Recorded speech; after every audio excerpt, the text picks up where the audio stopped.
Unsa imong gusto undangon sa 2020? Di na nimo buhaton sa 2020. Unsay ginabuhat nimo sa 2019 nga undangan na nimo? What? What's the answer? What? If I will stop working that you don't have money na, hindi sila kasabot, no? Kung walang gig, may kwarta.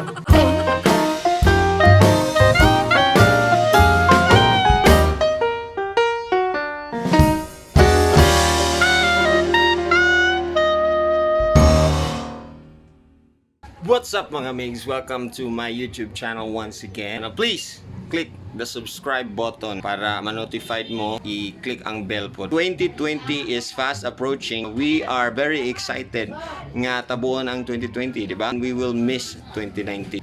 Because ma-miss na nato ang 2019. I'm sure daghan ta mga ginabuhat sa 2019 nga medyo mistakes or things na dili ta proud of. So, muna akong ipangutana, first question ako na sa tanan nga akong na-meet today. And here's their answer. Ang akong undangon sa 2020 kay ang akong pagkamaldita. Magsobra bilar. The age is making lakad. Kwan, mamadlong sa mga driver ng mga badlongon. Lasos lang kinambuhian. Taasan na akong pasensya na ako siguro. Itang uban nga gahi, ulo bitaw nga kabalong nagbawal, buhaton yun. Pasagdan na lang, bahalang mo mga ipit mo diya, hindi mo kinabuhi diya. Having bad grades. Shit. Like low grades. Ako ang pagka-late sa trabaho. Ang pagundang og ruta. Undang og dula. Undang og dula. Ngano day sige kag dula. Ay murag mautang kita kwarta ani. Pagkapalautang. Kay tungod sa kong pagkapalautang, gatinga, hantod karon. Ang pag-smoke, bad habit na na. Dapat imong baga. Undang na kong pangaway sa iya. Undangon ako pagka tambok ng baboy. Ano yung mga tanduay, mga beer. Nga, pag karon sa umabot nga 2020, undangon na ginako na siya. Undang na siguro ko vape. Mundang naka-vape kay Murag sakit na kaya kung tutunlan. Ang pagsigig pagpanguyab. naman. Oo, muna ako ang giwis nga. Undangan na nako. Alang-alang kay samok. Labad sa ulo. Kung sino tagilak, samok. So wala kay uyab lugar. Na, magod akong pamilya. Una, akong bisyo. Sigarilyo o kalang sugal. Akong undangon ang akong mga pamatasan nga dili na ko sinuplada sa akong mga kauban, dili na ko sinuplada sa akong mga kauban sa among pamilya, dali naman ko masuko mahiblat ng sir. Alan nga inahan ko ako ang ina sa kami panabang sa pamilya. Ako ang magpasensya sa akong mga anak. Ang pinakagusto kita undangon kay malala naman gud sa sa pila ka tuig na ako akong late. Ha? Akong Late Oo. comers. Kusina. Oo, sa opisina. Malate man siguro, dili ko malate man siguro nara sa mga 2%. Oo, panikamutan ako na kay murag dugay-dugay naman gud. Akong pagkamaldita. Undangan na nako ang dili paghatag higayon sa Ginoo. Puro lang ko paningkamot, wala ko nadato. Ang pagpangutang. Kay undangan tag-utang, murag dili kay tatakuan sa atong business. So kalingkamutan yun nga walaon ang utang. Ang ako ging buhaton gid sir nga undangon ko kini bitaw akong bisyo nga sigarilyo. Undangon na to ang kining pag-inom-inom, kaning pag-uli-uli og mga gabi. Bilar lang gikan ta sa trabaho, uli gid ta sa atong pamilya. Ang akong pagkadramahon nga emosyonal ko Sa sa akong life, kanang mga problems, dali ra kay kumakuan. Ay basta sensitive kay ko. unsay imong hunongon og buhat sa 2020 nga ginabuhat nimo sa 2019? Work! Finish work! What? What's the answer? If I will stop working that you don't have money na, you will not buy toys na. Oh. So you want that? You want? Not too much gigs. Not too much gigs. It's okay if there's a lot, but not too much. So you can stay with the family. The only time you can stay just like for one day. In December naman ayaw wala ko gig. But other months, this kan naman enough naman. No more. Hindi sila kasabot, no? Na kung wala'y gigoy kwarta. Maybe, ano lang, yeah, tama. More time for the family, right? More time for the family? Yeah. A lot of time. Family is forever. Family is forever. Family is love. Sleeping. What happened? You Cut of sweets. I already cut eating sweets. No, you do not. You At really least, cannot. I minimize. No candies. No candies. So No, but I already- like drinks. I already minimize Yeah. drinking soft drinks, iced tea, because I want to stay on your debut. Di ba? 18th birthday. Huh? On your 18th birthday, that's why I should cut sugar. Undang og bisyo ayo si. Tungod sa akong wifey. Akong undangon sa 2020 is being paranoid with my husband kay murag lain kaysa sa ako ang pamati kay ako pag yung masakitan ako rin kasakitan sa akong mga gipangbuhat. Moto ang ilang gibuhat sa 2019 nga dili na nila gusto usabon pa sa 2020. So congrats sa inyo if you are thinking about that. Sana ilang matupad. Ako'y follow-up question sa ila. So unsa ilang padayonon nga buhaton? Ay ni batasan, ay ni activity nga gusto nila padayonon og buhat sa 2020? And here's their answer. Ay mong padayonon. Padayon ko pangansyaw siya. Love my work. Profound. The saying is very true nga, if you love your work, you don't work a single day in your life. Pag-atiman sa pamilya. Mga chikiting. Pag-atiman sa mga bata. Pag diet na ako, less lang yun ang kaon. Nagmay na yung kaon, mo na siyang pinakimigtigo. Mo na akong padayonon sa 2020. Playing Playing? PS4. Why? PS4. I'm just hoping that if I won't get, so I won't get like grounded. Just hoping, so I can just like play. So you want good grades but you continue on playing?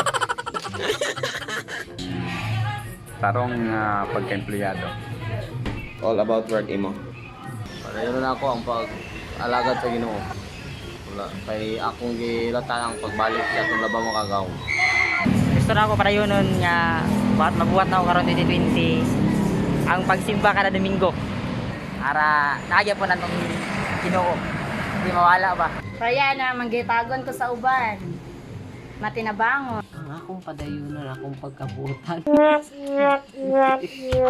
Nadi ay. Butan ko! Shy? Asa nga side?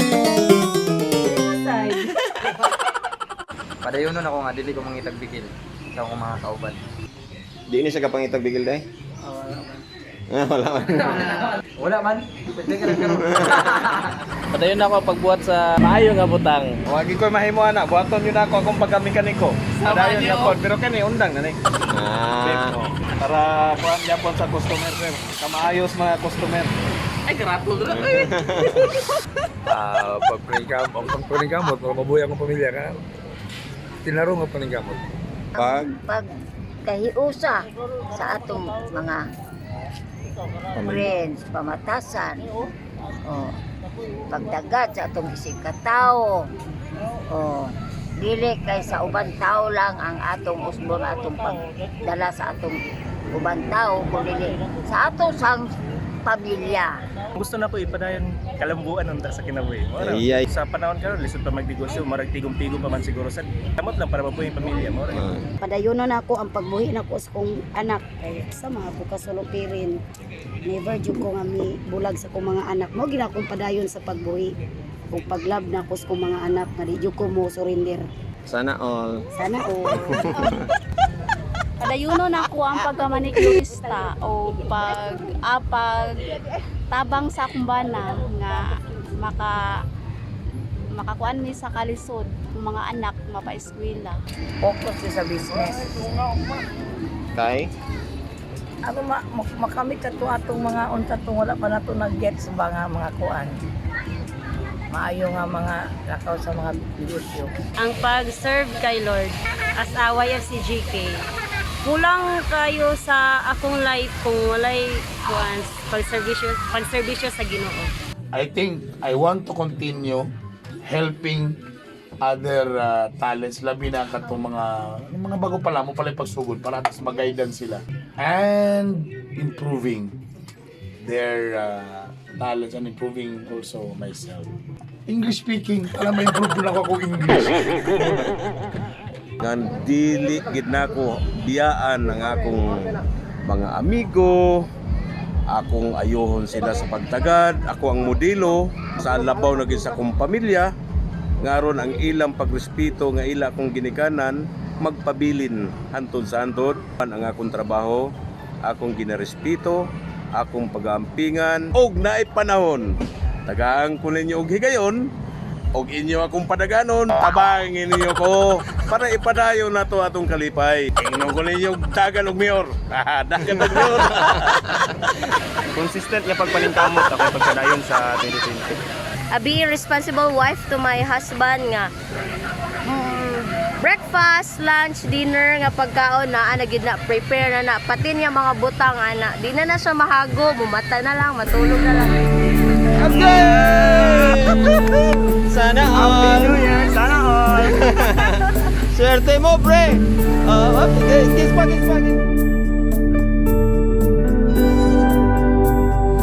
Yay!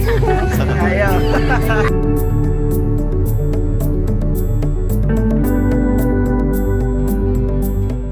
There you go. Sample lang to sila nga kailangan nato punungon o lain-lain nga mga things nga dapat padayunon nato. So nakoy mga tips sa inyo nga mga kailangan nato pang i-stop buhaton sa 2020.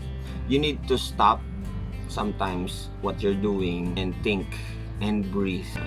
Chill lang gamay and retreat and then look back and then say asa man ko paingon, asa nagay ko sa akong life ana. Muhunong na pud ta ug baliwala sa mga signs sa kinabuhi nga bisag giingon na bisag klaro na kastanan pero gina-ignore nato. Sa mga naay mga relasyon diha, stop talking. You need to listen sa imong karelasyon kay dili man nimo siya masabot kung dili ka maminaw sa iya. Also, stop taking things personally. The world does not revolve around you. Actually, lumalabay rata. Don't take everything personally. Now, not everything is about you. Kung na may mga negative nga mga comments about you, let it go. Kung makadistract na sa imo, let it go. Pwede po nato i-stop ang pag sinagbot sa katilingban, sinagbot sa atong dalan, sa atong tubig. Stop po nato ang pagkalas-kalas sa tanan nga mga butang. Yes, you have it, but kanang tanan grasya na sa Ginoo na kung imong kalas-kalasan managot ka sa iya, di ba? Kalas-kalasi ang trust sa tao, ayaw kalas-kalasi ang mga love sa ubang tao. Dula-dulaan lang nimo ilang feelings. You waste their value. No, stop procrastinating, stop always watching TV, stop always watching kanang mga entertainment lang nga kuan. Yes, you can do it sometimes. Mo nang ako di kay ko gatan og TV and gatan-ara ko og movie because our raman na siya and it's time for me to chill. This will get your productivity time. This very long hours of gaming. Maayo magtanaw ka og kung naa may YouTube videos, ganahan kang YouTube videos katong makalambo sa imo, muto imong tanaw. Now, in addition to being self-centered, also don't be selfish in a way nga wala na ka naguna-una sa uban. Be mindful of the people's dili pwede ang niyong ka nga wala ko'y labot nila. No man is an island. Maybe someday you will need their help. You need to stop complaining and being negative in the world. Sa imong family, sa imong mga endeavors in life, sige lang tag-complain. Natay trabaho, sige tag-complain nga kapoy kastanan. But gipray na to ni siya sa una. It is good nga imo ipagawas imong gibati. But timan kung ikapila ka nagpagawas sa imong gibati, basin ikadaghan na. Basin nagsige na lang ka. Magsige ka og pagawas og gibati sa imong friend, sa imong best friend. Pero kung sige na lang, negative na lang imong iingon, di ba murag kapuyon pud sila nga unsa man nga akong amigo problema na lang pero istoryahan. Spend time to talk about happy thoughts gihapon. Hunungon, and stop na ang pagtinapulan. Ang pagtinapulan, wala gyud kay paingnan ana, no? Maulahi ka, biyaan ka. You need to stop also kanang pagpangaway. Away ka, dagang negative nga energy ang imong sabwag, and that negative energy will come back to you and maybe sevenfolds. Pero hunungon na nimo ang kanang magpasakit sa tao. Kung naay makasala sa imo, learn to let it go. Let it go. Let it go. Nunga na pod ang pag-ugma-ugma sa mga butang. Kay bisag unsaon nimo, kung imong biyaan ang problema, naapagyapon ang problema. Solusyonin na siya as early as now. Now, stop being so negative of yourself, being so negative of other people. Kung kaayo mga tao ang diliganan og negative nga feelings, and instead spread positivity.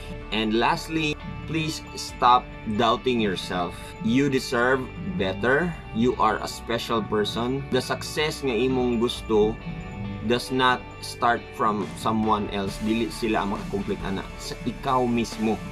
Ikaw mismo ang makakompleto ug ikaw mismo ang makatabang sa imong success. It starts in your mind. Kung nagpredict ka nga mo fail ka sa usa ka butang, then you will fail.